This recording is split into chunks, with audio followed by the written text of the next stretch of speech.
नमस्कार, आप देख रहे हैं अपना उत्तर प्रदेश। मैं हूं आपके साथ सचिन चौहान।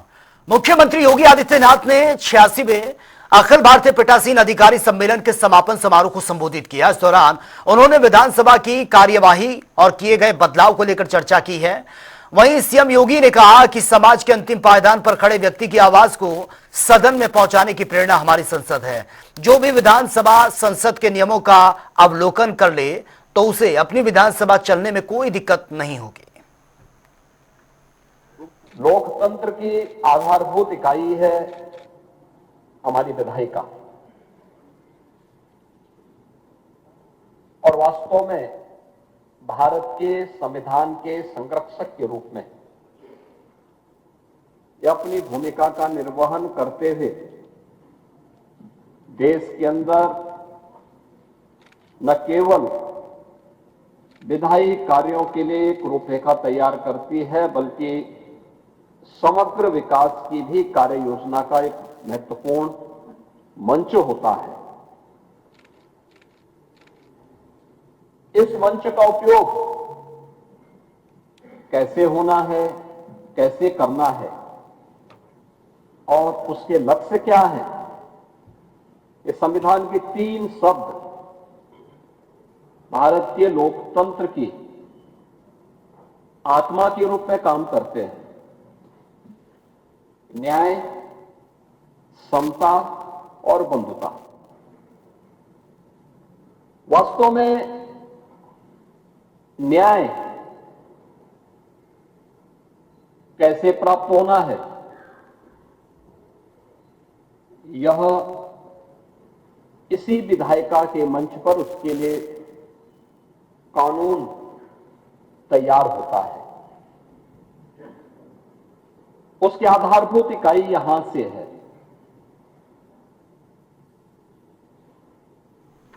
सरकार की योजनाएं उत्तर प्रदेश के हर जिले की सक्रिय सहभागिता, सांस्कृतिक विविधता, विकास के साझा चेतना के साथ उत्तर प्रदेश दिवस 2026 इस साल एक भव्य जन उत्सव के रूप में मनाया जाएगा। 24 से 26 जनवरी तक आयोजित होने वाले इस आयोजन में जन भागीदारी के जरिए प्रदेश की संस्कृति, शिल्प, व्यंजन, विकास यात्रा को एक ही मंच पर प्रस्तुत किया जाएगा, जिसे लेकर मुख्यमंत्री योगी आदित्यनाथ ने आज तैयारियों की खुद समीक्षा की है। इस दौरान सीएम योगी ने कहा कि आयोजन न केवल औपचारिक बल्कि प्रदेश की पहचान, उपलब्धियों और संभावनाओं को जन सहयोग के साथ प्रदर्शित करने का अवसर है। आपको बता दें कि केंद्रीय गृह मंत्री अमित शाह कार्यक्रम में मुख्य अतिथि के तौर पर शिरकत करेंगे।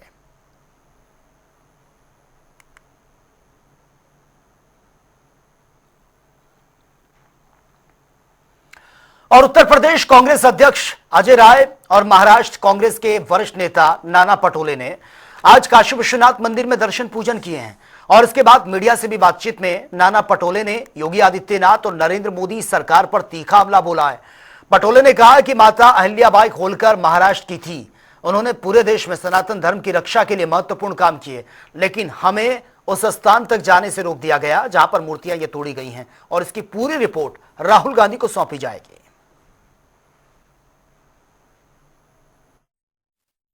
हमेशा उसको सम्मान रखा, उसका पुनर्जीवन किया। उसी अहिल्या माता का प्रतिमा को ध्वस्त करने का पाप योगी सरकार और मोदी सरकार ने किया है। सरकार आज झूठ बोल रही है आपके कहने के आधार पर, क्योंकि उनके परिवार के यशवंत होलकर जी वो खुद आए, खुद ने वो मूर्ति को कपड़े से ढका और उन्हें खुद पूरे देश के वासियों को बताया। अब ये झूठ बोलने वाली हरेबी सरकार, जो हिंदू की भी नहीं रही है, हिंदू धर्म के रक्षण वाले भी नहीं रही है, वो सरकार आज झूठ बोल रही होगी। तो क्या लोगों की आंखें तो नहीं है? फिर हमें जाने क्यों नहीं दे रहे वहाँ पर? हमारा सवाल है, मैं पुलिस से बार बार विनती कर रहा हूँ कि हमें वो स्थान पे जाने दीजिए। जिस तरह से राज्य के मुख्यमंत्री वो बता रहे कि एआई से बना हुआ ये पोस्ट है, हम उनके ऊपर कार्रवाई करेंगे, तो हमें जाने क्यों नहीं दे रहे? झूठ का झूठ, पानी का पानी सच होगा ना। और वही काशी के मणिकर्णिका घाट विवाद में आम आदमी पार्टी के नेता और राज्यसभा के सांसद संजय सिंह समेत अन्य लोगों पर भी केस दर्ज किया गया है और इस मामले में संजय सिंह की प्रतिक्रिया सामने आई है। अपनी पदयात्रा पर वाराणसी पहुंचे संजय सिंह ने जहां मोदी योगी सरकार पर जमकर निशाना साधा, तो वहीं माघ मेले में शंकराचार्य अमुक्तेश्वरानंद विवाद को लेकर भी अपनी प्रतिक्रिया दी है। अब ये काम पुलिस का नहीं, ये तो और अपमानजनक है। शंकराचार्य कौन होगा नहीं होगा ये फैसला कोई पुलिस वाला या योगी जी या मोदी जी नहीं कर सकते। ये धार्मिक रीति रिवाजों के हिसाब से होगा और हमारी जो परंपराएं हैं उसके हिसाब से होगा। मणिकर्णिका घाट है और वहां पर मणि तोड़ दी गई। वहां पे माता अहिल्याबाई होलकर जी जिन्होंने काशी विश्वनाथ मंदिर का जीर्णोद्धार कराया, उनकी प्रतिमा तोड़ दी गई। और ये दृश्य मैंने नहीं बनाया, स्थानीय साधु संतों ने उसका वीडियो बनाया, मैंने उसको डाल दिया, उस पर आवाज उठाई। कल पूरे यूपी में प्रदर्शन किया हमारे कार्यकर्ताओं ने, उनको मारा पीटा गया। तो आपने धर्म का ठेका ले रखा है। आप मंदिर तोड़ेंगे तो आपके खिलाफ कोई आवाज नहीं उठाएगा। काशी कॉरिडोर के नाम पे नरेंद्र मोदी जी ने कितने मंदिर तोड़वाए, यहाँ पे कितने मंदिर तोड़े गए। यहाँ लंका थाने में जाके देखिए, टूटे हुए शिवलिंग पड़े हुए हैं।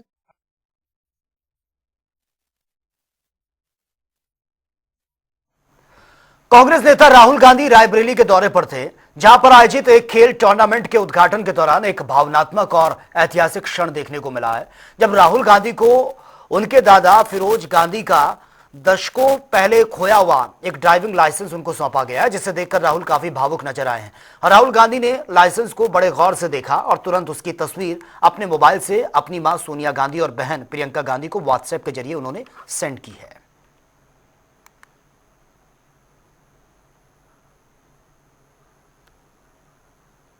ये डीएल फिरोज गांधी जी का डीएल था और ये डीएल हमें जो है हमारे एक रिलेटिव हैं, हमारे ससुर साहब लगते हैं, पारिवारिक रिश्ते थे उनसे, तो उनकी बेटी ने हमको दिया था। उन लोगों ने प्रयास भी बहुत किया था कि ये डीएल उन तक पहुंच जाए और उन्हें ये फिरोज गांधी डिग्री कॉलेज के अंदर मिला हुआ था रेनोवेशन काम के समय, तो लेकिन वो पहुंचा नहीं पाए। और क्योंकि ये लोग गांधी परिवार इतना बड़ा परिवार है तो उन तक पहुंचना थोड़ा सा कठिन काम था, तो वो नहीं पहुंच पाए। हमारी पत्नी और साक्षी जो ससुर साहब की बेटी थी वो बहुत क्लोज है, हमारे पारिवारिक रिश्ते हैं, बहन है उनकी, हमारी साली लगती है उनसे।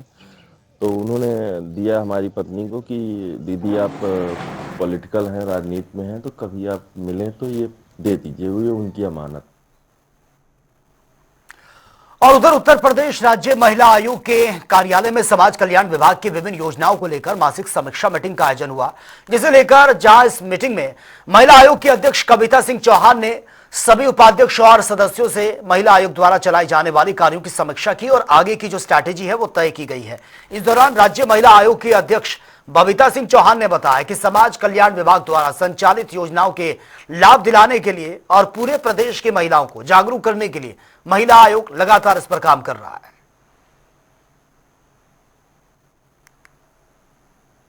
मंथली बैठक है और क्योंकि बैठक है तो पुराने जितने भी हमारे केसेस होते हैं उनकी हम समीक्षा करते हैं। आने वाले केसों के लिए हम और अच्छा क्या कर सकते हैं हम उसके लिए प्लानिंग करते हैं। और सही बात यह भी है कि जो महिला सशक्तिकरण के लिए हम निरंतर काम करता जा रहा है महिला आयोग, उसमें हम और क्या अच्छा कर सकते हैं, ये हमारी पूरी कोशिश रहती है।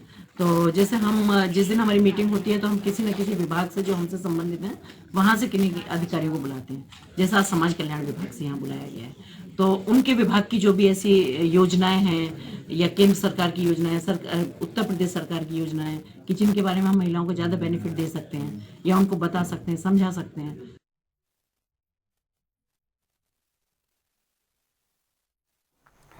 और प्रयागराज माघ मेले में मौनी अमावस्या पर स्नान करने से रोकने और संतों से मारपीट के विरोध में जगत गुरु स्वामी अभिमुक्तेश्वरानंद धरने पर बैठे हैं। और ऐसे में अखिल भारतीय अखाड़ा परिषद के अध्यक्ष महंत रविंद्रपुरी से हमारे संवाददाता एसएम आमिर ने खास बातचीत भी की है। महामाघ मेला जो मिनी कुंभ के तर्ज पर योगी सरकार के द्वारा मनाया जा रहा है और इस बार मौनी अमावस्या के स्नान पर्व पर शंकराचार्य अभिमुक्तेश्वरानंद सरस्वती जो स्नान करने जा रहे थे, मगर उसके बाद जो प्रशासन और उनके बीच हुआ वो अब सियासी अखाड़े में बदल गया है। और हमारे साथ अखिल भारतीय अखाड़ा परिषद के अध्यक्ष रविंद्र पुरी जी महाराज हैं, जो प्रयागराज पहुंचे। महाराज जी, आपका जनता टीवी न्यूज़ में स्वागत है। महाराज जी, जिस तरह से ये सियासी अखाड़ा बन गया और सनातन धर्म की जो अब किरकिरी हो रही है, उसको किस तरह से देखते हैं आप? बहुत बहुत आशीर्वाद, साधुवाद। आपने ठीक पूछा, ये पूरा सियासी अखाड़ा बन गया है। बिल्कुल आपने सही कहा। आपने देखा होगा मौनी अमावस्या से लेकर आज तक बिल्कुल राजनीति हो रही है और सभी पॉलिटिकल पार्टियां लगी हुई है। उनका प्रयास है कि जो सनातन को खंड खंड कैसे किया जाए, सनातनियों को कैसे बांटा जाए, और पूरे सनातन को बांटने का प्रयास हो रहा है। कारण उसका ये भी है, आगामी कुंभ भी है और कुंभ के साथ चुनाव भी है, और लोग परेशान हो गए कि इस समय जो है 2027 में भी अर्ध कुंभ को कुंभ मनाया जा रहा है और हिंदुत्व सब एक हो रहा है। और मैंने घोषणा की थी कि अगले साल माघ मेले में मैं यहाँ से पेशवाई निकालूंगा जो उत्तराखंड तक होगी, और वो पेशवाई दिव्य भव्य होगी, वो पूरे यूपी के जिलों में निकलेगी। हमारे कहीं लोग परेशान हो गए, मुझे फ़ोन आया, आप ऐसा क्यों कर रहे हैं? मैंने कहा मैं इसलिए कर रहा, मैं हिंदुओं को जगाना चाहता हूँ। पूरे हिंदू जाग जाओ, पूरे सनातनी जाग जाओ, पहचान करो कौन हमारे है कौन हमारे नहीं है। मुझे दुख है जब हमारे एक बहुत बड़े पदाधिकारी जो अपने आप को सनातन का बहुत बड़ा संत मानते हैं, वो हमारे माननीय मुख्यमंत्री जी को गाली देते हैं, जो हमें कतई बर्दाश्त नहीं है। आप प्रधानमंत्री को गाली देते, आप गृह मंत्री को गाली देते हैं, आप मुख्यमंत्री को गाली देते, आप कौन है? आप क्या है? इसलिए मैं कहना चाहता हूं, ऐसे व्यक्ति पे कार्रवाई होनी चाहिए। और हमने देखा है हर पार्टी इस समय बीच में रोटियां सेक रही है, और हमें उनसे बचना होगा। जितने हमारे साधु संत हैं, हमको बचना होगा, हमें इन लोगों के चुंगल में नहीं आना है। और सवाल, जहां उनके शंकराचार्य होने पर सवाल मेला प्रशासन ने खड़ा कर दिया है, उसे किस तरह से देखते हैं? बिल्कुल आपने ठीक कहा। देखिए, डिस्प्यूट हर जगह होता है। आप पूछेंगे, मेरे यहाँ भी डिस्प्यूट है। हमारे यहाँ भी सन्यासी अखाड़ों का अध्यक्ष मैं हूँ, बैरागियों के अध्यक्ष अलग है, उदासियों के अध्यक्ष अलग है। परंतु जो संतों की बात होती है, संतों को मर्यादा में रहना चाहिए। देखिए, पद आते जाते पद की बात नहीं है। और जहाँ शंकराचार्य पद की बात जब आप मुझसे पूछ ही रहे, मैं बता देना चाहूँगा, इनका मामला सुप्रीम कोर्ट में गया हुआ, सुप्रीम कोर्ट में इनका डिस्प्यूट है। उनका कहना है कि जब तक प्रोटोकॉल से उन्हें स्नान नहीं कराया जाएगा, तब तक वे शिविर में प्रवेश नहीं करेंगे, चाहे इस बार का मेला हो या अगला मेला हो या कुंभ हो। इसका मतलब है कि जो आपका ईगो है, आप अपने ईगो को फुलफिल करना चाहते हैं। ये ईगो है कि नहीं, मुझे प्रशासन ने रोका, प्रशासन आओ मुझे ले जाओ। आपको बच्चों की चिंता नहीं है, संतों पे अत्याचार हुआ वो चिंता नहीं, आपको चिंता अपने ईगो की है। आप अपने ईगो को फुलफिल कैसे होगा? कि इसलिए होगा कि भाई मेला अधिकारी आएगा, हमारी मेला कमिश्नर आएगी, आपको लेकर के जाएगी। मैं समझता हूँ ये अच्छी बात नहीं है। आप एक संत है, आपको इतना ईगो रखना अच्छा नहीं है। मैं यही चाहूँगा कि आपने जो कुछ किया वो समाप्त हो जाए, और अब कल से आप जो है भजन करें, पूजन करें, इसी में अच्छा रहेगा। तो हमारे साथ अखिल भारतीय अखाड़ा परिषद के अध्यक्ष रविंद्र पुरी जी महाराज थे, जिन्होंने अभी मुक्तेश्वर आनंद जी को सलाह दी है कि ये सब छोड़ें और भजन कीर्तन करें, जो हमारा काम है। वीडियो जर्नलिस्ट सामू कुशवाहा के संग सैयद मोहम्मद आमिर, प्रयागराज। मऊ जिले की सदर विधानसभा सीट से सुबासपा विधायक अब्बास अंसारी आज कोर्ट में पेश हुए हैं, और ये पेशी चुनावी आचार संहिता के उल्लंघन से जुड़े एक मामले में हुई है। वहीं इस मामले में न्यायालय ने लोक प्रतिनिधित्व अधिनियम के तहत चार्ज फ्रेम यह कर दिया है। क्षेत्रीय विधायक माननीय अब्बास अंसारी जी के विरुद्ध एक मुकदमा अपराध संख्या 27/2022 थाना दक्षिण टोला में 3 सेक्शनों में कायम हुआ। 171 और 188 IPC वो 133 लोक प्रतिनिधित्व अधिनियम में कायम हुआ था। इसके खिलाफ वो ऑनरेबल हाईकोर्ट गए। ऑनरेबल हाईकोर्ट ने पाया कि 171 और 188 IPC का अपराध नहीं बनता है, और उसको उन्होंने वहीं क्वेश कर दिया। 133 लोक प्रतिनिधित्व में आज उनका चार्ज बना है, उसमें चार्ज बन गया है। चार्ज बनने के बाद न्यायालय ने उसको एविडेंस में, साक्ष्य में उस फाइल को रख दिया है। मामला क्या था जरा डिटेल बता दें। मामला यह था कि प्रशासन का यह कहना है कि आचार संहिता लागू थी और उसका वो उल्लंघन कर रहे थे, और अपनी 2-3 गाड़ियां लेकर के तथा किराए की भी गाड़ी लेकर के वो चुनाव प्रचार कर रहे हैं। बाराबंकी जिले के एक टोल प्लाजा पर अधिवक्ता और टोल कर्मियों के बीच हुए विवाद के बाद अब एक national highway authority of India पूरी तरह से एक्शन मोड में नजर आ रही है और इसी कड़ी में देश के सबसे बड़े टोल प्लाजा में शुमार कानपुर देहात स्थित 12 जोड़ टोल प्लाजा पर टीसी और टोल कर्मियों के लिए 3 दिवसीय स्पेशल ट्रेनिंग प्रोग्राम यह शुरू किया गया है, जहां पर इस ट्रेनिंग में एनएचएआई और एचएल लाइव की संयुक्त 5 सदस्यीय टीम ने टोल कर्मियों को नमस्ते कल्चर, बेहतर व्यवहार और इमरजेंसी सुविधाओं को लेकर हाई अलर्ट रहने के लिए भी जागरूक किया है। ये पिछले लगभग जो है 15 दिन से हम लोगों का प्रोग्राम चल रहा है यहाँ पे। हमारे टीसी को जो है स्पेशल टीम एनएचए की तरफ से आई हुई है, वो उनको ट्रेनिंग दे रही है कि कैसे आपको बात करनी है यूजर से, कैसे बिहेव करना है, किस कंडीशन में कैसे काम करना है, ताकि जो किसी भी स्थिति में जो है यूजर का और हमारा जो है वाद विवाद ना हो। तो उसी को देखते हुए जो है यहाँ पे लगभग 15 दिन से कंटिन्यू ट्रेनिंग की जा रही है, जिसके लिए स्पेशल लोग आए हुए हैं।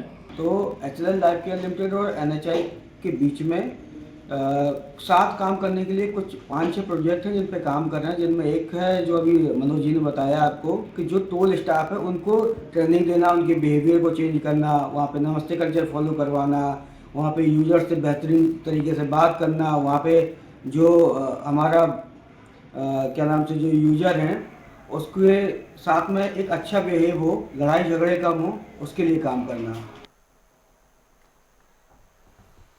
तो चलिए आगे बढ़ते हैं बड़ी खबर के साथ और फतेहपुर से बड़ी खबर सामने आ रही है। फतेहपुर में पुलिस से बेखौफ है बदमाश और बदमाशों ने युवक की निर्मम हत्या की है। धारदार हथियार से गला रेत कर हत्या की गई है। युवक का शव मिलने से इलाके में हड़कंप मच गया। सदर कोतवाली के महर्षि कॉलोनी के पास की घटना यह बताई जा रही है, जहां पर यह निर्मम तरीके से हत्या की गई है। तो फिलहाल ये बड़ी खबर फतेहपुर से पुलिस मौके पर पहुंची है, हर एक एंगल से इस पूरे मामले की जांच पड़ताल में जुटी है। देखिए, ये जो मृतक हैं जयराम मान सिंह हैं, जिनकी एज करीब 68 साल है। ये बुलेट चौराहे के पास इनका आवास है, जहां पर ये एक अपनी पत्नी और इनकी एकमात्र बेटी है उसके साथ रहते हैं और घर में जो है कुछ नौकर रहते हैं। ये बताया गया कि करीब 4:30 बजे एक व्यक्ति जो है इनको जो इनका महर्षि विद्या मंदिर के पास है, करीब काफ़ी जो है लैंड है और उसके सटे हुए बाग हैं, वहाँ पर यहाँ लेके आया था इनको। और फिर उसी व्यक्ति द्वारा घर वालों को सूचित किया गया कि इनसे संपर्क नहीं हो पा रहा है। जब घर वाले और बाकी लोग यहाँ पर आए तो यहाँ पे इनको जो है मृत अवस्था में गले पे इनको जो है कटे का निशान है, ये पाया गया। बॉडी को पोस्टमार्टम के लिए भेजा जा रहा है। तहरीर प्राप्त करके जो है विवेचना के अनावरण के लिए प्रयास किया जा रहा है। हत्या का कारण क्या समझ में आ रहा है? क्या लैंड को लेकर के तो नहीं कि देखिए, अभी बहुत जल्दी होगा कुछ कहना, अभी शुरुआती स्टेज है, विवेचना प्रतीत है। जो भी तत्समान्य निकल के आएंगे वो आपको अवगत कराया जाएगा। हरदोई में दबंगों के अंदर पुलिस का जरा सा भी खौफ नहीं रहा। यह हम नहीं कह रहे हैं, बल्कि कोतवाली शहर क्षेत्र के चौहान थोक मोहल्ले से आई तस्वीरें बयां कर रही हैं, जहां पर मामूली विवाद में लाठी डंडों से लैस दबंगों ने घर पर धावा बोल दिया। और इतना ही नहीं, घर में तोड़फोड़ के साथ साथ महिलाओं के साथ मारपीट हुई है। फिलहाल वारदात में शामिल राजू नाम के शख्स को हिरासत में लिया गया और फरार आरोपियों की तलाश जारी है। ये विजय गुप्ता के साथ उनके मतलब साले लोग यहाँ रहते हैं, उनके साथ विवाद हुआ था। विवाद क्या, मेरा भाई ऐसे ही गाली दे रहा था, उनको नहीं कह रहा था। वो कह रहा मामी हम आपको नहीं कह रहे हैं, फिर भी उन्होंने नहीं माने। 4-5 झापड़ उसके मारे। जब उसके झापड़ मारे तो उसने भी हाथ चला दिया, उस पे हाथ चला दिया। इतने में विवाद हुआ, सारे लोग आए, 20-25 लोग यहाँ के, हमारा सारा सामान तोड़ दिया, गाड़ी तोड़ दी, पूरा सब कुछ भी, घर में बिस्तर जला दिया, कुछ भी नहीं रह गया। हम लोगों को खींचने लगे तो हम लोग पीछे भाग गए, सारा सब जेवर एवर सारा निकल गया है। ये देखो माला अभी टूटा पड़ा है। आज दिनांक 20 जनवरी 2026 को थाना कोतवाली शहर क्षेत्र के मोहल्ला चौहान थोक में एक पक्ष जूली पत्नी जंडेल और दूसरा पक्ष सोनू पुत्र लक्ष्मण के बीच दोपहर में पैसे की बात को लेकर वाद विवाद मारपीट हुई थी, जिसमें जूली की तहरीर के आधार पर सुसंगत धाराओं में अभियोग पंजीकृत किया गया था। इसी प्रकरण में आज शाम को जूली के पक्ष द्वारा सोनू उपरोक्त के घर में घुसकर और वहां तोड़फोड़ की गई है और सामानों में आग लगाने की भी बात आ रही है। इस संबंध में पुलिस द्वारा दूसरे पक्ष से भी तहरीर प्राप्त कर सुसंगत धाराओं में अभियोग पंजीकृत कर रही है। वह एक व्यक्ति राजू को पुलिस द्वारा हिरासत में लिया गया है। इस प्रकरण में अन्य दोषियों की भी तलाश की जा रही है। अन्य आवश्यक वैधानिक कार्रवाई प्रचलित है।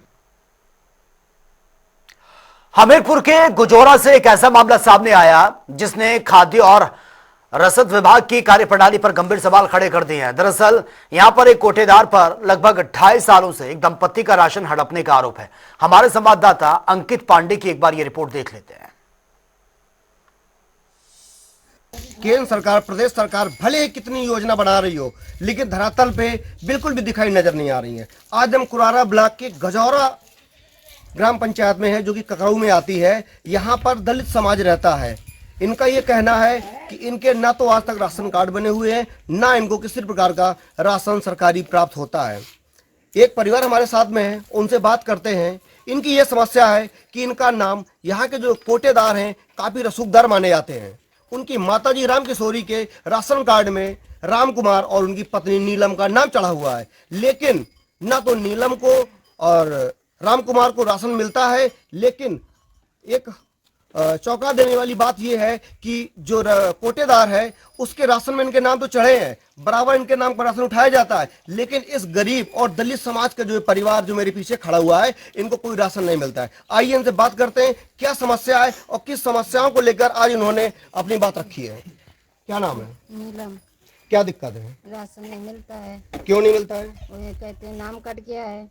कितने सालों से नहीं मिल रहा है? 5-6 साल हो गए, 2 बार राशन दिया है, फिर कहते हैं तुम्हारा नाम कट गया है।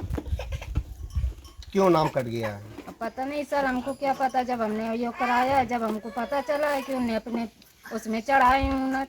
क्या पता चला है आपको? कि अपने परमट में हमारे 2 लोग की यूनिट चढ़े, इस वजह से हमारा परमट नहीं बन रहा है।